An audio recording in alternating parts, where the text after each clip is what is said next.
What's good, you guys? You know who it is, man. It's your boy, Mr. Relentless Lex, and I'm back like I never left this mother. Yes, Sirski. All right, so today's video, man, I done dropped my third video for today. Make sure y'all go check out the other two videos on today's droppings. So, but this one, man, we got the Wayans brothers being canceled from Hollywood. The infamous scene that got them canceled. That's what the title says. Spicy. Being a minority in Hollywood is tough. You don't wait on Hollywood. Hollywood is a bank, and the decision makers don't get the content. And we'll just get to the point where we get tired of it, and someone will come out and be the sacrificial lamb. I heard all this Oscar talk about Samuel Jackson and Miss John Travolta, but to me, the real story is about them two sweet little hillbillies that made passionate love to that big black man.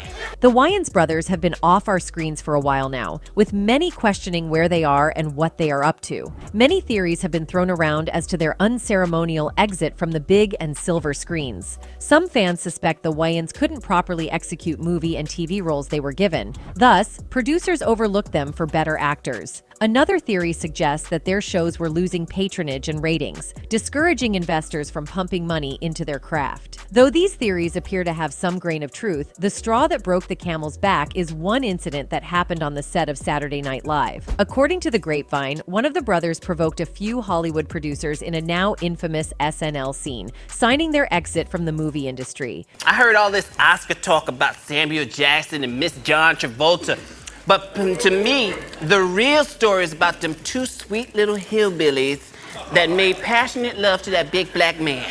What scene is it? And is there any truth behind the rumor? Stick with me as I digest all the nitty-gritty details of why the Wayans are no longer on our screens. Talk to anyone born in the 70s and 80s about their favorite 90s TV shows, and you'll most definitely hear 3 or 4 shows that featured either one or all of the Wayans brothers. Yep, they were that popular. Yeah, my favorite show, bro, was In Living Color. Have you guys, y'all remember that show, In Living Color? It was funny. It's all outdoors, bro. If you remember that show, comment down below. Damon Wayans, the 4th oldest of the Wayans brothers, was tipped for the stars. He exuded great acting skills and outstanding stand-up comedy repertoire, and of course, the looks to match. It isn't far-fetched to say that the Wayans dynasty ruled black households in the 90s with their TV shows and movies. However, all of a sudden and without warning, the brothers went off our screens, leaving a bitter taste in the mouths of their teeming fans. Many insiders blame their sudden exit on one move that allegedly upset the Hollywood higher-ups and ended the Wayans. It was the 11th season of the hugely popular Saturday Night Live when Damon Wayans was drafted as a cast member. Actor and comedian Eddie Murphy had just left the show, and thus many fans thought Damon was brought in to fill in the big gaps left by the celebrated comedian. However, producer Lorne Michaels thought that the shoes would be too big for Damon to fill, given the pedigree of Eddie Murphy. Therefore, he gave Damon limited screen time, probably to ease him into the scheme of things. However, Damon didn't agree with that sentiment, as he made it clear during a 2015 interview on The Breakfast Club. He said, Lorne Michaels was trying to, he thought, protect me from being compared to Eddie Murphy. And I'm like, look, you give me the ball or let me go. Fire me from the team. However, in his book, Homie Don't Play That, The Story of In Living Color and the Black Comedy Revolution, David Peisner claimed that Murphy had actually given Wayans the following advice prior to the latter's SNL debut. Don't get integrated into the cast. If you want to stand out, write your own sketches. Even if you only do one sketch, make sure it's centered around you. Otherwise, you get sucked in and become Garrett Morris. For those who might not know Garrett Morris, he was the first black actor to be cast as a member of the Saturday Night Live show. The veteran comedian was often assigned minor roles, while actors like John Belushi, Chevy Chase, Bill Murray, and Dan Aykroyd got more prominent roles that thrust them into the spotlight. Heeding Murphy's advice and not wanting to be another Garrett Morris, Damon Wayans did all he could to stand out. To that end, he pitched various sketch ideas on a weekly basis, only to have them rejected. Instead, Wayans was given smaller roles, sometimes with no lines at all. Lamenting some of the roles he got on the show, Damon recalled, "They had me in scenes where I would just hold a spear. I'm like, I'm not doing that. My mother's gonna watch this show. No lines, just holding the spear in a thong. I'm like, I can't do this." I said, "Y'all need to hire an extra for this." And so they told me, "You're not a team player." I said, "No, I'm just not a slave." Damon's anger at being given minor, sometimes non-speaking. Bro, now I understand that, bro. a man of his caliber, right? They wanted him to not say nothing, but just stand there in a thong and hold a spear. Cancel me all day too, bro.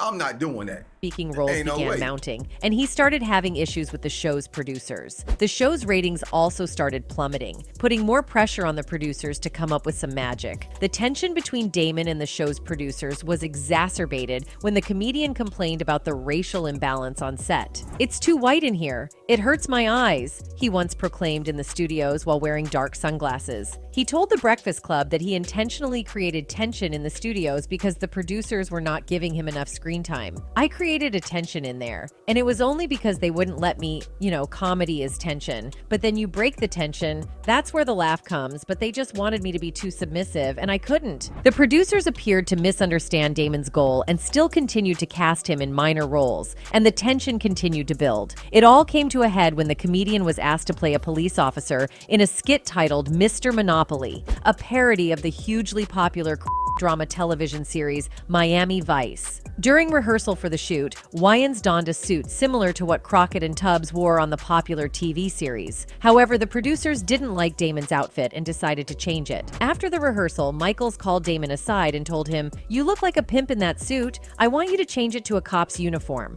That was it for Damon as he snapped and decided to sabotage the whole show. In his estimation, the sketch wasn't funny, and the producers' micromanagement of the sketch was overbearing for him. Damon had it up to his neck and wanted the whole world to know about it. It was as if the white producers didn't like the black actors and wanted to dim their shine. During the live filming of the sketch, Wayans played his character as an over-the-top, effeminate homo-esque stereotype. It wasn't how the scene was written, and it wasn't what any of the cast or crew expected either. Everyone on stage felt awkward as they were taken aback by Damon's off-script character and dialogue. To make matters worse, the scene generated few laughs, completely throwing everyone off. Explaining his actions to The Weekender, Damon claimed that he was angry and frustrated. "I was angry. That's the reason why it wasn't funny. It was right after Eddie Murphy left the show, and they weren't letting me do things that he would do. So I went against the script. That was my frustration." Needless to say, Damon was fired immediately after the stunt he pulled, to no one's surprise, not even the comedian. He confessed that he sabotaged the show so he would get fired after getting frustrated at his treatment on set. However, Damon didn't give up. He was down but not out. He wanted Hollywood to one day tell his story that'll inspire the next generation of black performers, so he never gave up. He teamed up with his brother Keenan Wayans in the sketch comedy show In Living Color, which became an instant hit. The whole black community was talking about it and couldn't wait to enjoy the show that so much reflected their daily lives. A show that was produced by blacks for blacks portrayed by blacks. In Living Color took off to amazing ratings and everyone was happy, especially Damon Wayans. Finally, he had found a place that he could call home,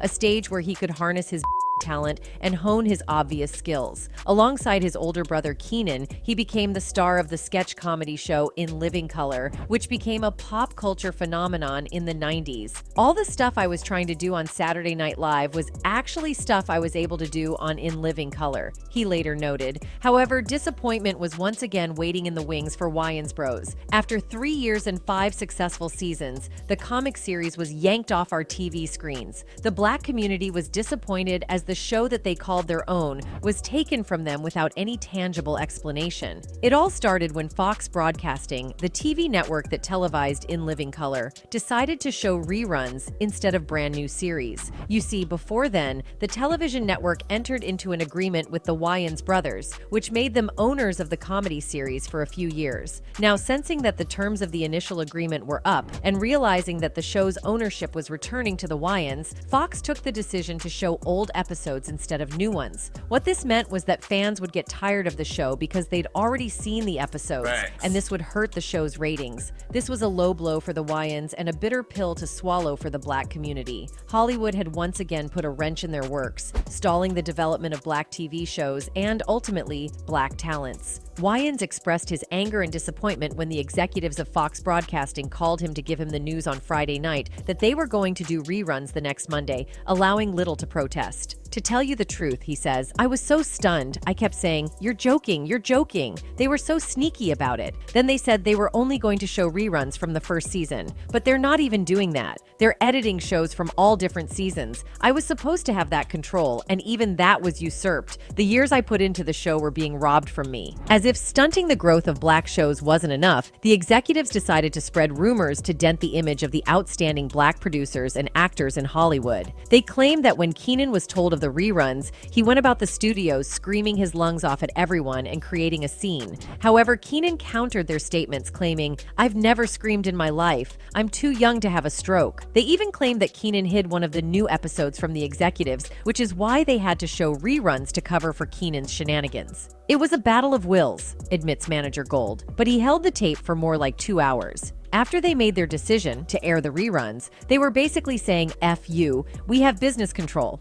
So Kenan was saying, oh yeah, well, F you, I have creative control. After several more days of battling and posturing, Wayans gave up and walked off the show for good. It was absolutely the most difficult thing I've ever had to do, he says. But I had to. I couldn't condone what they did and how they did it. No one wanted me to leave, but I couldn't continue in good conscience. I couldn't give them a show that was a certain quality and not have them return that quality. Kenan left the show, and his brothers Marlon and Damon, who didn't have any contract with Fox, also followed suit. Shawn Wayans and their sister Kim Wayans would later follow them out of the door in a show of family solidarity. With the Wayans out of the show, the predominantly black show started taking on white tones, with producers struggling to portray sketches that the black community could relate to. Kenan saw this as a travesty. It always was comedy from an African American point of view, he says, but now they have all white consultants.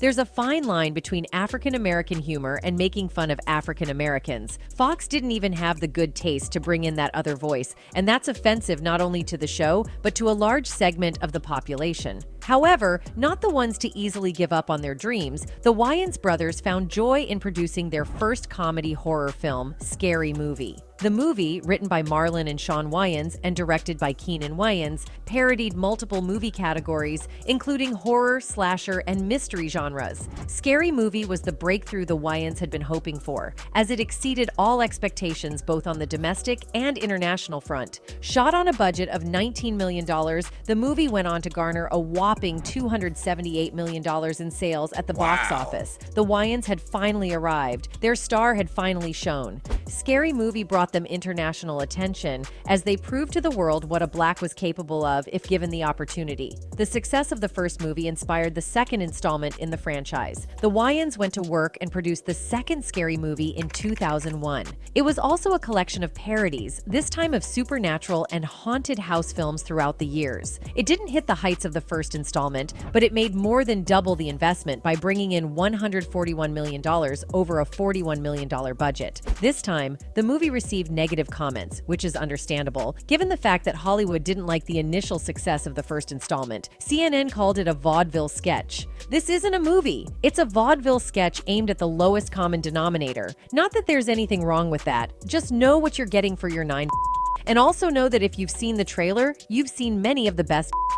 A third installment was released 2 years after the first, but one thing was notable. No member of the Wayans family was present in the cast or crew, with many fans wondering what happened. The Wayans had apparently been robbed out of their hard work again. One notable white Hollywood producer had put a wrench in their works and disrupted their progress. Explaining what happened to the film series, Marlon Wayans claimed that Harvey Weinstein and his brother Bob stole their franchise. They were evil as F, he said of the Weinsteins. We didn't walk away from a franchise. They didn't want to make our and they snatched it. The Weinsteins did some really terrible like R and pillage villages type of business. That's just the way they did their business. So it wasn't that we ever walked away from our franchise that we created. It was taken, and us being the creatives that we are was like, all right, bet. F you, now watch what I create. So once again, the Wayans were back to the drawing board. Having been kicked out of Saturday Night Live, robbed of their show in living color, and cheated out of their film Scary Movie, they needed to come up with another groundbreaking project. They wanted to take a stand against white Hollywood and against the narrative that black shows don't sell. But it seemed all their efforts went down the drain as they struggled against the might and strength of the Hollywood juggernaut. They eventually lost almost all their projects to Hollywood, even as their hit TV sitcom, The Wayans Brothers, was also taken off our screens for more white shows. The sitcom, which starred Marlon and Shawn alongside John Witherspoon, was a hit in the black community. It centered around the lives of Sean and Marlon, who had contrasting characters, and their cheapskate father, who owned a diner down the street. Rated 7.3, the show achieved lots of success when it aired on WB. However, just like all their other projects, Wayans Bros was abruptly canceled without explanation. No season finale or final episode was ever shot. WB just removed the show from its network, citing poor ratings as the main reason. However, that appears to be further from the truth. Fans claim the rating was above 7 out of 10, which wasn't bad for a sitcom. Plus, 7 out of 10 isn't enough to pull the plug on a highly rated sitcom such as Wayans Brothers. One fan theory suggests that WB didn't want to renegotiate contracts with the Wayans brothers at the end of the 5th season. They probably fed into the narrative that black shows don't sell, and thus decided against investing in it. But even with that, what stopped them from at least giving the show the honor of a final episode? Regardless of the reasons WB gave for canceling its first sitcom on the network, most fans are adamant that the network had issues with black shows, especially when the Wayans brothers was replaced by TV shows with predominantly white cast. Some fans feel that the TV network just used the Wayans brothers as bait to get a larger audience to tune in, and when they felt they'd gathered enough viewership, they quickly switched to white programming. As a result, the black community felt cheated, knowing that its flagship programs were being canceled in favor of white programs. The Wayans brothers went on to star in individual projects where they left their mark, but there's no telling what they would have achieved if Hollywood hadn't been so cruel to them. On this sad note, we end today's video. Thanks for watching.